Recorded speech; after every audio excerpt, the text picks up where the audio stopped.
So, a very common type of comment that appears in many of our videos has to do with joint procurement, and that the three Baltic nations should be purchasing military equipment together.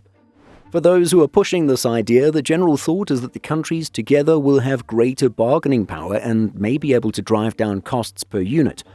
Additionally, it's believed that there will be synergies from operating the same types of equipment, including a stronger supply chain, same ammunition, more robust maintenance abilities. But some industry experts say that joint procurement for these small nations has its limits, and so this is the big topic that we'll discuss for today's video. Take a look at military equipment across Lithuania, Latvia and Estonia, and you'll see quite a wide variety of vehicles and weapons. Each nation has different tactical 4x4s. Lithuania has the American-made JLTV, Latvia will eventually get its domestically designed and produced VR Fox, while Estonia recently acquired the Nurol Makina NMS from Turkey. It's a similar situation for APCs and IFVs. In terms of current equipment, Lithuania is still hanging on to its old M113s and has new Boxer 8x8 IFVs. Latvia has old CVRTs acquired from the UK and new Patria 6x6 APCs. Estonia has the XA180 Patria Passi, Turkish Otokar Arma 6x6 APCs, and CV90 IFVs. And then again, it's the same situation for self-propelled artillery and, to some extent, small arms. Incoming rocket artillery capability is perhaps the one very recent example of jointly procured weapons. All three countries jointly entered into negotiations with the United States for the HIMARS system by Lockheed Martin. And at the time of making this video, Lithuania and Estonia are looking to join 4 other nations in a large joint order for CV90s from BAE. Latvia looks to be left out of this deal as it has already committed to the Asgard platform from General Dynamics European Land Systems. But why haven't the 3 Baltic nations cooperated more on purchasing military equipment? To answer this question, we found an article on the website Defense News titled, "Does Major Joint Military Procurement Really Work in the Baltics?" Interviewing some government officials and industry insiders, the article gives us a good idea of the complex situation, and so we'll essentially summarize some of the key points for this video. I think there are many misperceptions on Baltic integration. I think this is a little bit of a wrong perception that there is a lot of added value in those common procurements. This is what Jānis Garasons, then State Secretary for the Latvian Ministry of Defense, told Defense News in 2019. This individual tells Defense News that such initiatives work best when purchasing ammunition, small arms or chemical, biological, radiological and nuclear defense equipment. However, Garasons notes that for major defense articles there are legal and logistical challenges of coordinating a trilateral contract. Such efforts are further discouraged due to a lack of major savings. On this note, Garasons says, "We do common procurements when it's possible, but I have to say I haven't seen much savings on those because even if you combine all 3 numbers, it's not like the US buying together with the UK, thousands and thousands. It is still numbers that are very small." Lithuania's Vice Minister for Defense at the time, Giedrimas Jeglinskas, echoes the same sentiment, saying, "Most of the programs out there are joint development, but when you talk about something like 3-country procurement, it has been really hard for us to achieve. Having the right finances at the right time seems to be one hurdle," with Jeglinskas saying, "The syncing of the budgets and the procurement plans for each country is difficult. Say we are ready to buy gas masks this year, but the Estonians may buy them 2 years ahead, and that's just the small things."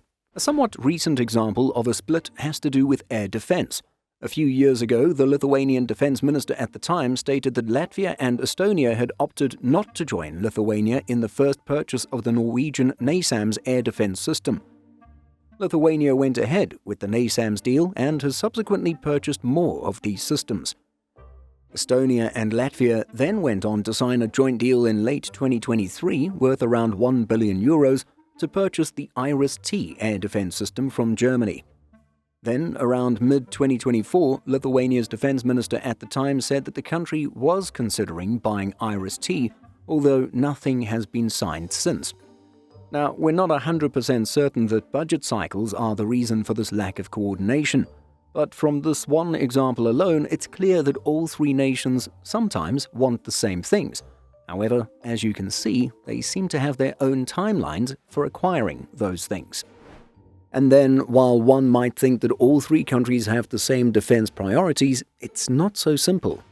Chris Galuba, a former Pentagon official and former director of the Atlantic Council's Transatlantic Security Initiative, told Defense News that Latvia and Estonia are more directly concerned with the threat of quote-unquote little green men, a reference to masked soldiers in green uniforms who led Russia-backed separatists in the beginning of the conflict in Ukraine. Skaluba says that the concern stems from the high population of ethnic Russians in Latvia and Estonia. Thus, the two Baltic countries are more focused on homeland defense, while Lithuania is focused on resisting a direct Russian invasion, an approach that requires different equipment. Do keep in mind that this information comes from 2019, prior to Russia's full-scale invasion of Ukraine in 2022. Thus, things might be a little different now. Then, on the topic of shared maintenance facilities, the former Latvian Ministry of Defense official says that the idea of something like one tank depot in Lithuania and one helicopter depot in Estonia to service all three Baltic nations creates vulnerabilities during an invasion. Garasons was quoted as saying, "I would be very cautious assuming that we'll be able to freely import to bring everything, all supplies needed. Our goal is to ensure that all the basic things like small arms, ammunition, the maintenance of vehicles, the maintenance of major equipment, that can be done locally. For operational reasons, we can't have shared maintenance because during wartime we'll not be able to bring vehicles, for example, to any other state.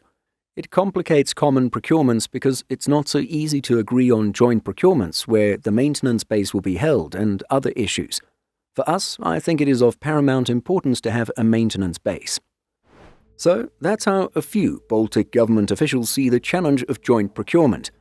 Sure, if funding was not an issue, this could be made a little easier. But at the end of the day, we are talking about three sovereign countries with three different governments, all with limited money to spend when compared to larger nations with much larger economies. We should also note that politics may also play a role, even if no one wants to admit it. We can see already that Lithuania is incredibly close to Germany. Lithuania's armed forces operates German IFVs and self-propelled artillery, and an ammunition production facility will be established in Lithuania by German defense giant Rheinmetall. Lithuania will also be spending billions on the purchase of new Leopard 2 tanks. With Germany stationing an armored brigade in Lithuania, the bilateral relationship sees closer military cooperation between the two nations than we see between Lithuania and neighboring Latvia. Latvia's focus seems to be on domestic production, having secured the ability to assemble Patria 6x6 armoured vehicles and Ascod IFVs in-country. Of course, from a government perspective, it makes a lot of sense to be spending defence funds that will also support the nation's economy. And then it looks like Estonia's priority has been cost and timeline. The announcement of self-propelled artillery and APC and tactical vehicle purchases all came with very tight delivery deadlines. After placing its order for Caesar Mark I wheeled self-propelled howitzers with France, the first were delivered in less than a year. The country's major 4x4 and APC order with Turkey saw first deliveries take place in about a year and a half. All of this has happened much more quickly than Lithuania's orders for the Caesar Mark II, Leopard 2 and CV90, although if Estonia also joins the CV90 deal, it will be waiting a few years as well. So there you have it. Joint procurement does work and has worked for smaller purchases, but when it comes to the big-ticket items, it has proven just a little too complicated for the three governments to cooperate. What do you think of all of this? Does this give you a better idea of joint procurement challenges for these three small nations? Let us know by leaving a comment.